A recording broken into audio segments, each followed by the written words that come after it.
Assalamualaikum warahmatullahi wabarakatuh. Alhamdulillah, alhamdulillahi rabbil alamin. Wassalatu wassalamu ala asrafil anbiya'i wal mursalin sayyidina wa habibina wa syafi'ina wa qurrati a'yunina Muhammadin al-fatih lima ughliq wal khatim lima sabaq nasirul haqqi haq wal hadi ila siratikal mustaqim wa ala alihi wa sahbihi adada qadrihi wa miqdarihi al-azim. Amma ba'du, alhamdulillah, yang sama-sama kita muliakan para alim ulama, para tuan guru, para asatid yang hadir bersama kita pada peringatan Isra wal Mi'raj Nabiuna Muhammad sallallahu alaihi wasallam di tempat yang mulia ini. Para habaib kita yang hadir juga, wabil khusus tamu kita Al-Habib Ahmad bin Naufal bin Salim bin Jindan, yang alhamdulillah pada pagi hari ini Sidin berkesempatan untuk hadir bersama kita. Kita doakan guru-guru kita, habaib kita diberikan sehat afiah oleh Allah Subhanahu wa taala, dipanjangkan umur oleh Allah Subhanahu wa taala, dan mudahan kita sekalian mendapatkan keberkahan daripada mereka. Amin amin ya rabbal alamin. Hadirin wal hadirat rahimakumullah. Kita bersyukur kepada Allah Subhanahu wa taala, yang mana Allah Subhanahu wa taala pada pagi hari yang mulia ini memberikan karunia-Nya kepada kita sekalian, sehingga kita berkumpul di tempat yang dimuliakan oleh Allah Subhanahu wa taala, di tempat Sulamul Khairiyah, pondok pesantren Sulamul Khairiyah, tempat kebaikan. Mudahan kita semua dijadikan oleh Allah orang yang baik. Hadirin wal hadirat rahimakumullah. Allah Subhanahu wa taala mengangkat derajat orang yang mempunyai ilmu. Allah Subhanahu wa taala di dalam Al-Qur'an, yarfa'illahil ladzina amanu minkum walladzina utul ilma darajat. Allah mengangkat derajat orang-orang yang beriman dan orang-orang yang mempunyai ilmu, diangkat oleh Allah Subhanahu wa taala beberapa derajat yang sangat tinggi. Bahkan Al-Habib Abdullah bin Alawi Al-Haddad dalam kitab Nasaihud Diniyah wal Wasayah Al-Imaniyah, beliau mengatakan antara derajat yang satu, derajat pertama dengan derajat yang kedua itu perjalanan selama kurang lebih 500 tahun. Masya Allah, orang yang berilmu diangkat beberapa derajat sangat tinggi oleh Allah Subhanahu wa ta'ala. Dan ketahuilah, kita semua di muka bumi ini diciptakan oleh Allah Subhanahu wa ta'ala untuk apa?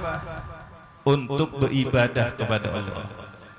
Kita semua diciptakan di muka bumi ini, wa ma khalaqtul jinna wal insa illa liya'budun. Tidaklah kami ciptakan jin dan manusia illa liya'budun, tujuannya untuk beribadah kepada Allah Subhanahu wa taala. Tujuannya pian hidup di dunia ini untuk mengabdi, menyembah kepada Allah Subhanahu wa taala. Dan bagaimana kita bisa tahu pengabdian kita, ibadah kita benar atau tidaknya? Maka harus dengan ilmu, harus dengan belajar ilmu. Karena nggak ada orang di muka bumi ini ya dilahirkan tahu-tahu menjadi orang alim. Karena harus belajar ilmu. Orang nggak ada. Ta'allam falaisal mar'u yuladu aliman. Belajar. Karena nggak ada seseorang dilahirkan ya langsung menjadi orang yang alim. Dan Al-Imam Syafi'i beliau mengatakan, man arada dunya fa alaihi bil ilm wa man arada al akhirah fa alaihi bil ilm. Siapa orang yang mau mendapatkan kedudukan di dunia, siapa orang yang mau mendapatkan kenyamanan, kenikmatan ataupun pangkat di dunia, fa alaihi bil ilm, hendaklah dia belajar ilmu. Enggak ada orang yang jahil ya, orang yang bodoh tahu-tahu mempunyai pangkat yang tinggi di dunia ini. Ya, tahu-tahu jadi presiden atau apa. Kan ada, harus belajar ilmu, harus punya ilmunya. Pian mau nyaman, pian mau pangkat di dunia, mau harta di dunia, ya didapat dengan ilmu. Wa man aradal akhirah, orang yang menginginkan akhirat, kedudukan akhirat, fa alaihi bil ilm, hendaklah dia belajar ilmu. Wa man aradahuma fa alaihi bil ilm, barang siapa yang mau mendapati kenikmatan dunia dan akhirat, tinggi pangkatnya di dunia, tinggi pangkatnya di akhirat, fa alaihi bil ilm, hendaklah dia punya ilmu. Karena hadirin wal hadirat rahimakumullah, sesungguhnya Allah Subhanahu wa taala itu sangat suka kepada para penuntut ilmu. Ya, sampai Nabi sallallahu alaihi wasallam beliau menggambarkan para malaikatnya itu membentangkan sayap untuk dilalui oleh penuntut ilmu. Penuntut ilmu itu ya berjalan di atas sayapnya para malaikat. Masya Allah. Siapa yang lebih mulia daripada penuntut ilmu? Orang yang belajar ilmu. Maka dari itu hadirin wal hadirat, santri santriwati pian yang masih belajar di sini, ya, sungguh-sungguh untuk belajar, sungguh-sungguh untuk mencari ilmu. Karena waktu yang paling indah adalah waktu ketika antum belajar ilmu, ketika mencari ilmu, dan keberkahan ilmu ya itu didapati dengan kita mempraktekkannya dan kita menghormati guru-guru kita. Kita menghormati, mengabdi kepada guru-guru kita, ya, berkhidmah kepada guru-guru kita, insya Allah pian akan mendapati keberkahan daripada ilmu. Al-Imam Syafi'i juga beliau mengatakan ya bahwasanya ilmu itu al-ilmu nurun wa nurullah la yuhda lil 'asi. Ilmu itu nur, cahaya yang diberikan oleh Allah Subhanahu wa taala. Ilmu yang kita dapat itu diberikan oleh Allah. Hakikatnya itu cahaya diberikan oleh Allah. Wa nurullah, dan cahayanya Allah Subhanahu wa taala, cahaya yang diberikan oleh Allah gak gratis, gak diberikan kepada sembarang orang. La yuhda lil 'asi, gak diberikan kepada orang yang tukang maksiat kada. Cahaya dari Allah, keberkahan ilmu ya itu diberikan oleh Allah kepada orang-orang yang bertakwa. Mudahan kita semuanya menjadi orang-orang yang bertakwa. Mudahan santri-santri santriwati yang ada di sini, mudah-mudahan Allah Subhanahu wa taala jadikan mereka min ahlil ilm, orang-orang yang mempunyai ilmu, yang mempraktekkan daripada ilmu, dan mudah-mudahan diberikan keberkahan oleh Allah. Mudahan guru-guru, para guru-guru yang mengajar di pondok pesantren ini diberikan kepanjang umur oleh Allah Subhanahu wa taala, disehatkan badannya oleh Allah Subhanahu wa taala, dan kita semua mendapatkan manfaat daripada guru-guru kita. Amin amin ya rabbal alamin. Wa sallallahu ala sayyidina Muhammad an-nabiyil ummi wa ala alihi wa sahbihi wasallam. Walhamdulillahi rabbil alamin. Lebih kurangnya mohon maaf. Wassalamualaikum warahmatullahi wabarakatuh.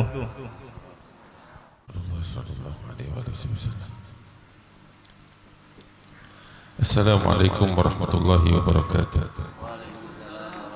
Alhamdulillah ala ma an'am wa ala ma takarram. Allahumma salli wa sallim wa barik wa karrim ala sayyidina Muhammadin al-habibil a'zam wa ala alihi wa sahbihi wa man ala salkihi intadam, amma ba'd. Alhamdulillah. Yang saya muliakan para habaib, para kiai, para ulama, para guru, tokoh masyarakat, aparat pemerintah, hadirin wal hadirat yang dimuliakan oleh Allah, yang mohon maaf tidak saya sebut satu persatu tanpa mengurangi rasa ta'zim dan hormat saya kepada beliau-beliau. Alhamdulillah, di pagi hari yang mulia ini kita sama-sama berkumpul di tempat pendidikan ini, apa namanya? Sulamul Khairiyah, yang mudah-mudahan tempat ini membawa keberkahan besar untuk kita sekalian, untuk masyarakat sekitar, dan untuk umat manusia sekalian, insyaallah. Hadirin yang dimuliakan Allah, selama tempat-tempat semacam ini masih ada di tengah-tengah umat, maka keadaan umat dalam keadaan yang baik. Sebab dari tempat-tempat semacam ini lahir manusia-manusia yang bertakwa kepada Allah Ta'ala. Dan dengan lahirnya manusia-manusia yang bertakwa kepada Allah, turun rahmat dari Allah untuk umat manusia, untuk alam semesta sekalian. Karena itu Mudah-mudahan Allah senantiasa memberkahi kita dan memberkahi tempat-tempat semacam ini, dan dibukakan hati para pelajar, para santri, siswa yang belajar di tempat ini, dan diberikan kekuatan oleh Allah Ta'ala kepada para guru-guru yang membimbing, dan dicatat pahala yang besar oleh Allah Subhanahu wa Ta'ala. Di dalam suatu hadis sahih yang diriwayatkan oleh Imam Bukhari fi sahihih, baginda sallallahu alaihi wasallam beliau bersabda, "Man yuridillahu bihi khairan yufaqihu fid din." Apabila Allah menghendaki kepada seorang hamba suatu kebaikan, maka niscaya hamba tersebut akan digerakkan hatinya untuk bertafakuh di dalam agama Allah, untuk belajar, untuk menuntut ilmu. Alhamdulillah, kita hadir di majelis ini. Beberapa dari kita belajar di tempat ini, mengajar di tempat ini. Ini adalah tanda bahwasanya Allah Subhanahu wa Ta'ala menghendaki untuk kita suatu kebaikan besar. Bahkan di dalam hadis yang lain yang diriwayatkan oleh Imam Bukhari, sebagaimana diriwayatkan oleh Imam Ahmad fi Musnadihi, bahwasanya Rasul sallallahu alaihi wasallam bersabda, "Man salaka tariqan yaltamisu fihi ilman, salakallahu lahu tariqan ilal jannah." Barang siapa yang berjalan demi untuk mencari ilmu, maka Allah akan membukakan untuknya jalan menuju surga Allah Subhanahu wa Ta'ala. Bapak-bapak, ibu-ibu yang dimuliakan Allah, di pagi hari yang mulia ini jalan menuju surga dibuka oleh Allah untuk kita sekalian. Yang jadi pertanyaan, ketika jalan telah dibuka, siapa di antara kita yang ingin menempuh jalan itu? Surga di depan mata kita, di ujung jalan ini. Hanya siapa di antara kita yang mau melangkahkan kakinya untuk masuk ke dalam surga Allah Subhanahu wa Ta'ala. Karena itu, gerakkan kaki kita, langkahkan kaki kita,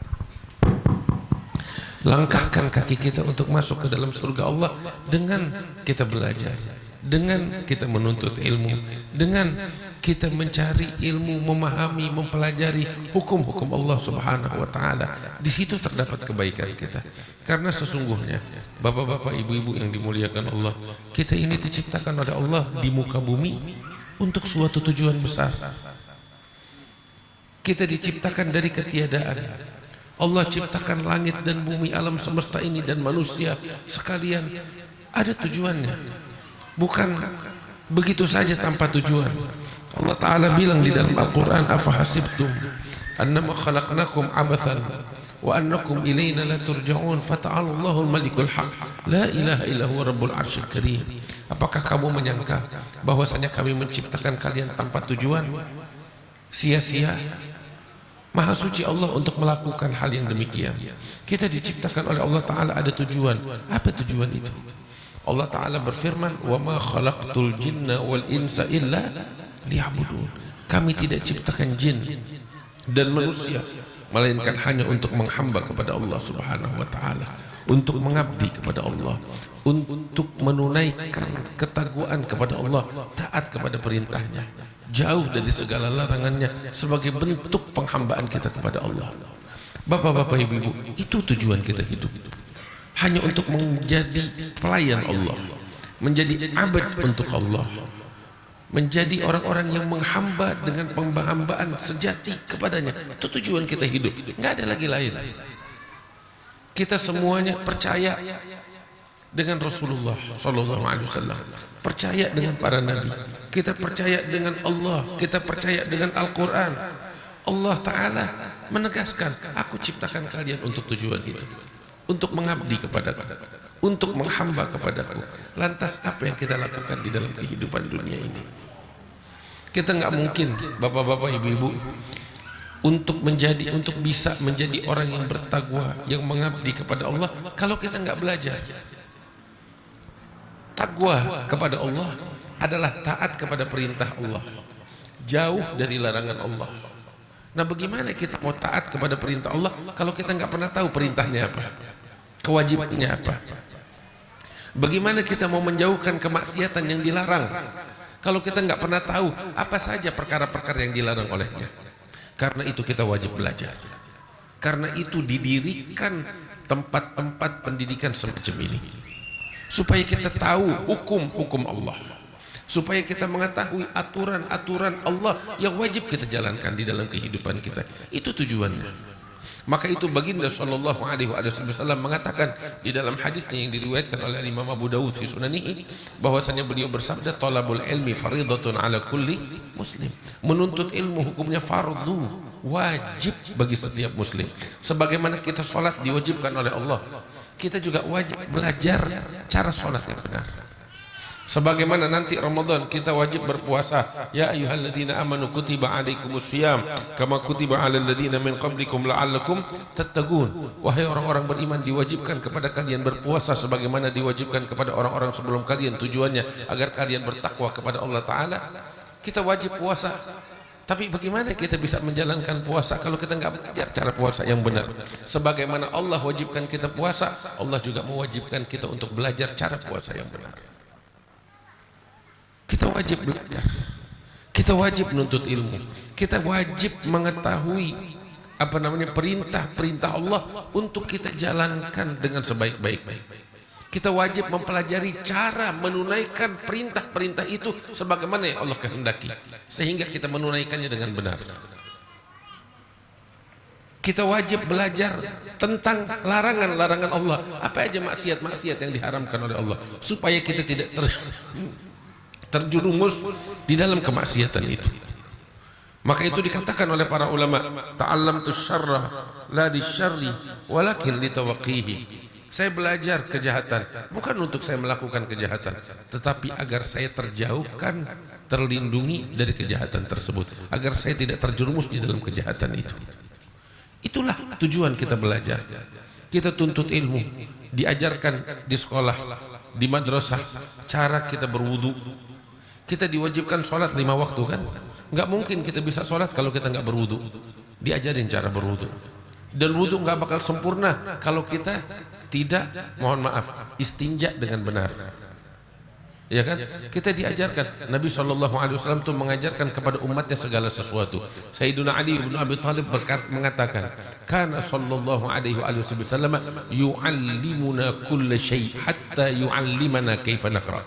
Baginda Rasul sallallahu alaihi wasallam, kata Sayyidina Ali, mengajarkan kepada kami segala sesuatu sampai beliau mengajarkan kepada kami bagaimana cara kami buang air, masuk WC, masuk ke kamar mandi, apa yang kita lakukan saat kita istinja, bersih-bersih, itu diajarkan secara terperinci oleh Nabi Muhammad sallallahu alaihi wasallam. Sebab kalau kita, mohon maaf, kita istinja tidak baik, tidak benar, tidak bersih, najasah masih ada di badan kita, terkadang mengotori pakaian yang kita pakai untuk sholat, sehingga sholat kita tidak sah. Itu dalam suatu riwayat, Nabi SAW berjalan bersama para sahabatnya melalui suatu pekuburan macam ini. Tiba-tiba Nabi melihat ada 2 kubur. Nabi bilang kepada para sahabatnya, in ashaba hadhil kubur la yu'adzabun. Orang-orang atau kedua orang yang dikubur di dalam 2 kubur ini, ya, sedang disiksa oleh Allah Subhanahu wa taala. Sehingga sahabat bertanya, kenapa demikian? Rasul mengatakan, wa ma yu'adzabani fi kabir. Mereka tidak disiksa oleh Allah taala, mereka disiksa oleh Allah bukan karena perkara yang besar, bukan. Mereka mendapatkan siksa dalam kubur bukan karena perkara yang besar, tapi perkara yang remeh yang mereka abaikan. Terus Nabi bilang, amma ahduhuma fakana la yastabri minal baul, wa ammal akhar fakana yamshi bainan nasi bin namimah. Nabi bilang, yang pertama disiksa oleh Allah Ta'ala di dalam kubur karena apa? 1, karena dia tidak yastabri minal baul, mohon maaf, dia tidak istinja dengan baik. Istibra itu kalau di dalam bahasa fikihnya itu ketika kita buang air kecil atau buang air besar, kita pastikan dia keluar semuanya, tidak tersisa sedikit pun. Ada metode-metode untuk memastikan itu, untuk membersihkan dan mengeluarkan segala kotoran, khususnya ketika kita buang air kecil, bersih tuntas sehingga tidak tersisa tetesan-tetesannya hingga mengotori pakaian kita. Itu ada metodenya. Metode ini dinamakan istibra, ya, meminta kebersihan yang lebih lagi di dalam istinja, itu namanya istibra. Dan diajarkan, itu diajarkan oleh Rasulullah. Nah, Nabi bilang ini di dalam kubur disiksa karena penyebabnya waktu dia di dunia tidak melakukan istibra, tidak beristinja dengan baik, sehingga tersisa kotoran-kotoran najasah yang melekat di kemaluannya atau menempel di bajunya sehingga dia sholat dengan keadaan semacam itu. Puluhan tahun dalam keadaan itu nggak ada satu sholat yang diterima oleh Allah. Nggak ada sholat yang sah. Rugi orang yang semacam ini. Dia capek-capek dia sholat 60 tahun, 70 tahun, tapi ketika dia mengabaikan perkara ini, dia rugi. Maka itu Nabi bilang kesian. Dia disiksa di dalam kuburnya. Padahal perkaranya sepele. Dia belajar kepada guru 10 menit selesai. Seumur hidup dia jalankan itu, dia selamat. Itu yang pertama. Yang kedua kata Nabi Muhammad, orang yang kedua disiksa dalam kubur karena apa? Karena yamshi bainan nasi bin namimah. Karena suka mengadu domba orang. Memprovokasi satu sama lain antara manusia. Datang ke sini cerita tentang orang lain. Datang ke sana cerita tentang orang lain, mengadu domba. Kalau bahasa kerennya sekarang provokasi. Terima pesan di grup hal-hal yang nggak baik tentang ini atau bahkan tentang pejabat, tentang pemerintah, bukan urusan dia. Dia sebar ke orang lain. Sehingga orang-orang yang menerima tertanam di dalam hatinya kebencian kepada orang-orang yang lain. Itu namanya namimah. Dan alangkah banyak yang semacam ini di masa kita. Itu kata Nabi Muhammad, ini disiksa oleh Allah dalam kubur penyebabnya itu. Karena yamshi bainan nasi bin namimah. Nah, kita belajar bapak-bapak, ibu-ibu. Ini kewajiban kita. Dan perkara yang wajib untuk kita pelajarin itu nggak banyak. 1 bulan selesai kalau kita mau sungguh-sungguh. Cara kita istinja, cara membersihkan najasa. Kemudian kita tahu air yang boleh digunakan di dalam berwudu yang bagaimana, air yang tidak boleh digunakan bagaimana. Setelah kita tahu itu di pelajaran hanya sekedar 1 jam 2 jam tentang ini. Kemudian kita diajarkan cara berwudu yang benar, cara sholat yang benar. Maka kita lakukan sholat 5 waktu dengan baik dan sempurna. Itu satu kita udah jalan. Nanti nih sebentar lagi Ramadan mau masuk. Kita wajib belajar cara puasa yang benar. Supaya kita tahu apa saja yang membatalkan puasa, bagaimana cara niatnya, apa yang harus kita lakukan sehingga puasa kita sempurna dan baik. Itu harus kita pelajarin. Sunnah-sunnahnya bagaimana. Kalau kita nggak belajar, kita dosa. Bapak-bapak, ibu-ibu, nih ada sekolah semacam ini, ada madrasah tempat pendidikan semacam ini, guru-guru di tengah-tengah kita. Datang kepada mereka, minta ajarkan kepada mereka cara puasa yang benar. Bulan suci Ramadan, kita semuanya diwajibkan untuk menunaikan zakat fitrah. Ayo. Zakat fitrah itu wajib bagi setiap orang yang memenuhi syarat. Tahu gak kita syarat-syaratnya apa? Siapa aja yang wajib kita tunaikan zakatnya? Ini semua wajib kita pelajarin, bapak-bapak, ibu-ibu. Terus zakat harta kita, siapa-siapa di antara kita memiliki harta, memiliki perdagangan, dia dagang, itu ada zakatnya yang harus dia tunaikan. Kalau dia nggak belajar, dia nggak nuntut ilmu, bagaimana dia mau menjalankannya? Padahal tujuan hidup dia di muka bumi untuk mengabdi kepada Allah Subhanahu wa taala. Allah nggak minta banyak dari kita. Allah hanya meminta kepada kita, itu kewajiban jalankan. Ada satu orang datang kepada Nabi Muhammad SAW. Bapak-bapak, ibu-ibu, kita semuanya pengen masuk surga kan? Mau masuk surga gak di sini? Untuk masuk surga sederhana. Bapak-bapak, ibu-ibu mau masuk surga nggak harus sholat 1000 rakaat, nggak harus sedekah 1 miliar, nggak. Tahu apa? Ada satu orang datang kepada Nabi Muhammad SAW. Bilang kepada Rasulullah, ya Rasulullah,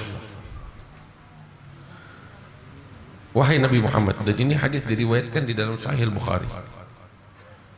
Nabi saat itu ditanya oleh para sahabatnya pertanyaan yang sederhana, tetapi begitu bermanfaat, begitu penting pertanyaan tersebut, sehingga orang-orang yang mendengar jawaban dari Rasulullah SAW atas pertanyaan tersebut, mereka berbahagia karena mereka tahu betul betapa berharganya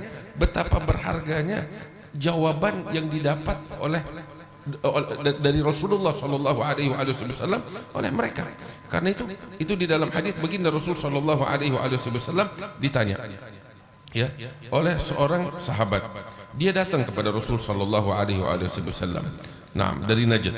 Dia bertanya, ya Rasulullah, aku datang kepadamu ingin bertanya tentang hukum-hukum Islam.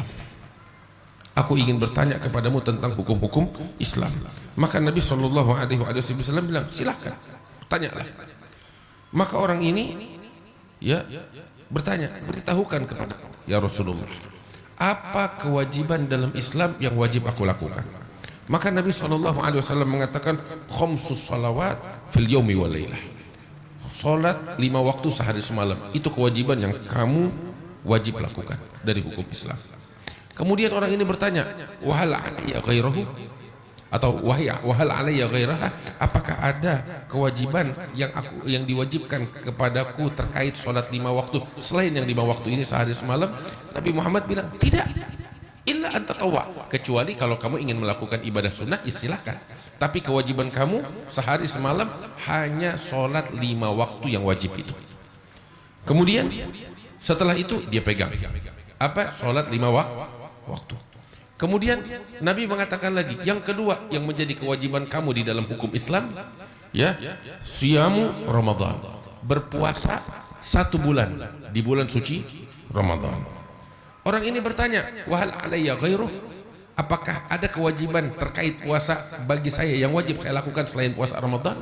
Maka Nabi bilang, la illa anta tawwa, tidak ada, kecuali kalau kamu ingin melakukan puasa sunnah, kamu bebas, tapi itu sunnah, gak wajib. Yang wajib hanya puasa 1 bulan di bulan suci Ramadan. Kemudian Nabi menyebutkan lagi, kamu juga diwajibkan menunaikan zakat apabila kamu memenuhi syarat. Terus dia bertanya, baik, selain zakat kewajiban saya, apakah saya diwajibkan untuk menunaikan harta yang lain? Nabi bilang tidak, kecuali kalau ingin sedekah yang sunnah, tapi kewajiban kamu hanya zakat, dan itu apabila kamu memenuhi syarat. Kemudian setelah Nabi menjelaskan sholat 5 waktu, puasa Ramadan, kewajiban zakat, kalau haji nggak wajib kecuali bagi yang mampu. Ini 3 perkara. Orang ini ketika mendengar, fa'adbara ar-rajul wa huwa yaqul wallah la azidu ala hadha wa la anqus. Setelah dia mendengar dari Rasulullah, dia berpaling, pulang, melangkahkan kakinya untuk pulang sambil mengatakan, demi Allah, dengan suara lantang, saya akan melakukan perkara ini tidak lebih dan tidak kurang.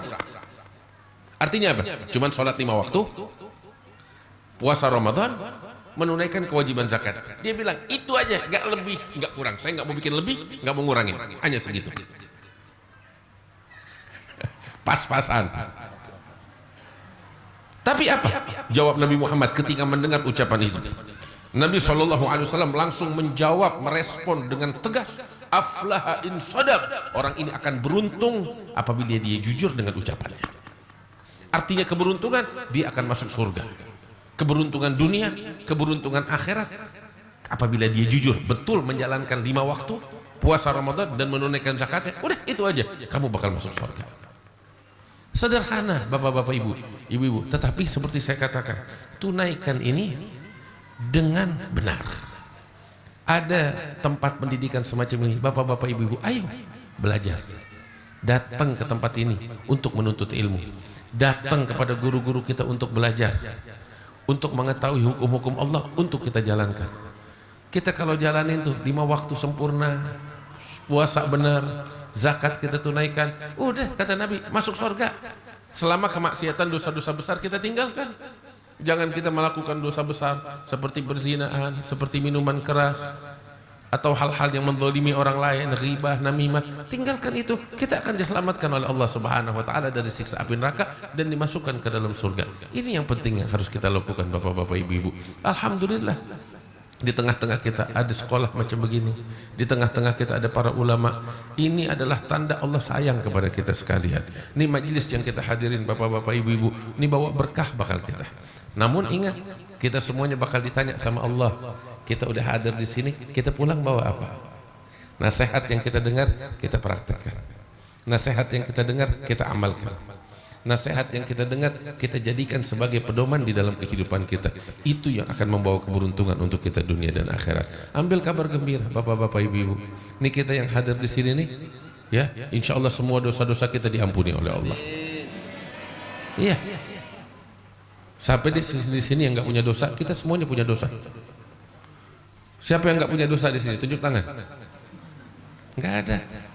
Gini deh, yang dosanya sedikit tunjuk tangan. Enggak, kita semuanya pelaku dosa. Dosa-dosa kita banyak. Tapi tahu ibu-ibu, bapak-bapak, Tuhan kita Allah. Siapa? Allah. Tuhan kita Allah. Dia Tuhan yang maha pengampun. Dia Tuhan yang maha sayang kepada hambanya, yang mencintai hambanya. Kita kalau datang kepadanya, diampunin dosa-dosa kita. Jangankan kita datang, ini kita hadir di majelis ini nih, kita dari rumah kita bawa dosa banyak. Ambil kabar, kita pulang, insya Allah semua dosa habis diampuni oleh Allah. Bahkan siapa-siapa di antara kita yang punya tekad kesungguhan untuk bertobat kepada Allah di majelis ini, siapa-siapa di antara kita yang punya semangat untuk menjalankan nasihat yang tadi, dia pulang bukan hanya dosa yang diampuni. Tahu apa? Dosa-dosa kita kan tadi banyak tuh, bukan cuma diampuni, tuh dosa-dosa kita yang banyak sekali, itu semuanya diubah oleh Allah jadi pahala bakal kita. Masya Allah. Malaikat bilang, angumu maghfuran lakum qad buddilat sayyi'atukum hasanat. Bangunlah kalian dalam keadaan dosa-dosa kalian yang banyak itu telah diubah oleh Allah menjadi kebaikan bakal kalian. Masya Allah. Ini kabar gembira dari Allah. Ya Rabb, mudah-mudahan Allah bukakan hati kita untuk memperbaiki diri kita menjadi orang-orang yang lebih baik. Siapa-siapa di antara kita yang punya hajat kepada Allah di majlis ini nih, di tempat ini, doa-doa kita insya Allah diijabah oleh Allah Ta'ala. Apa yang kita minta dari hajat dunia, hajat akhirat, semuanya dikabul oleh Allah Subhanahu wa Ta'ala. Untuk diri kita, anak-anak kita, insya Allah dikabul oleh Allah. Mudah-mudahan anak-anak kita dijadikan anak-anak yang berbakti, yang bertakwa, yang bermanfaat di dunia dan di akhirat insya Allah. Ya Rabbal Alamin. Wa insya Allah ibu-ibu, bapak-bapak semuanya yang hadir di sini bisa pergi haji ke Baitullahil Haram wa ziarah Nabi Muhammad alaihi afdhalus salam wa azkas salam, dan diberikan husnul khatimah oleh Allah Subhanahu wa Ta'ala. Mudah-mudahan Allah berkahi madrasah ini, sekolah ini, dan mudah-mudahan Allah bukakan hati para pelajar yang belajar di tempat ini, dibukakan hatinya oleh Allah, diberikan fatah oleh Allah, diberikan ilmu yang bermanfaat oleh Allah. Para guru-guru yang mengajar di sini dijadikan oleh Allah sebagai orang-orang yang mulia di sisi Allah, diberikan ilmu yang bermanfaat oleh Allah, diberkahi oleh Allah, dicatat pahala oleh Allah Subhanahu wa Ta'ala. Ya Rabbal Alamin wa ya ajudul ajudin wa rahimal masakin wa dzal qutul matin. Allahumma اهدنا فيمن هديت وعافنا فيمن عافيت وتولنا فيمن توليت بارك لنا فيما أعطيت وقنا شر ما قضيت فإنك تقضي ولا يقضى عليك وإنه لا يذل من واليت ولا يعز من عاديت تبارك ربنا وتعاليت فلك الحمد على ما قضيت نستغفرك ونتوب إليك وصلى الله على سيدنا محمد النبي الأمي وعلى آله وصحبه وسلم والحمد لله رب العالمين. Lebih kurangnya mohon maaf. Assalamualaikum warahmatullahi wabarakatuh.